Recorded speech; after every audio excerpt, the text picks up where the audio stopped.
E aí aquele homem mostra que ele entende sobre a autoridade. Ele diz assim: porque eu também sou sujeito à autoridade. Olha que coisa linda. Então aquele homem revela para Jesus que ele entende, ele compreende sobre a autoridade. Ele diz assim: eu tenho pessoas que estão sob o meu comando. Eu digo vai, ele vai. Eu digo vem, e ele vem. Eu digo faz, e ele faz. Então ele está dizendo assim: Jesus, eu creio que a tua palavra é suficiente. E aí a Bíblia diz que Jesus ficou maravilhado, porque tamanha era a fé daquele homem, que nem em toda Israel Jesus tinha encontrado alguém com tanta fé.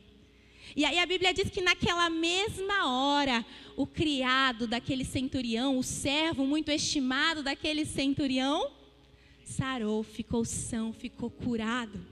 E aí a primeira coisa que eu aprendo desse milagre é que a identidade desse centurião não é revelada. O nome desse centurião não é revelado. Nem no Evangelho de Mateus, nem quando a gente lê no Evangelho de Lucas, o nome desse homem aparece. A Bíblia refere a ele como um centurião, a fé do centurião, o centurião de Cafarnaum. Então a Bíblia ela não menciona o nome desse homem.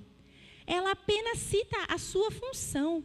Os escritores, o Evangelho de Mateus, de Lucas, os escritores, eles só se referem a ele como um centurião. Ou seja, eles falam da função dele, do papel que ele exercia, do seu cargo, mas em nenhum momento a Bíblia menciona o nome desse centurião. Então eles fazem menção ao seu título, à sua função, mas silenciam o nome desse homem. E aqui eu creio que a Bíblia não silencia isso por acaso. Até porque quando a gente está falando de um centurião, a gente está falando de um oficial do exército. Aqui a gente não está falando de alguém comum, de alguém que está à margem da sociedade, de alguém que era pouco conhecido, de alguém que talvez as pessoas não soubessem o nome, por isso a Bíblia chama de centurião, não. Nós estamos falando de alguém importante, de uma figura importante, de um oficial do exército. Então eu acredito, eu creio piamente que a Bíblia não citar o nome desse homem é intencional. A Bíblia não citar a identidade dele é proposital.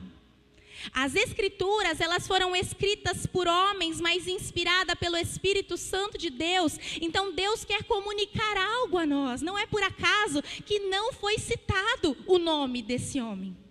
E aí quando a gente começa a parar para pensar, mas por que então que falou que era um centurião, o centurião, a fé do centurião, o centurião de Cafarnaum?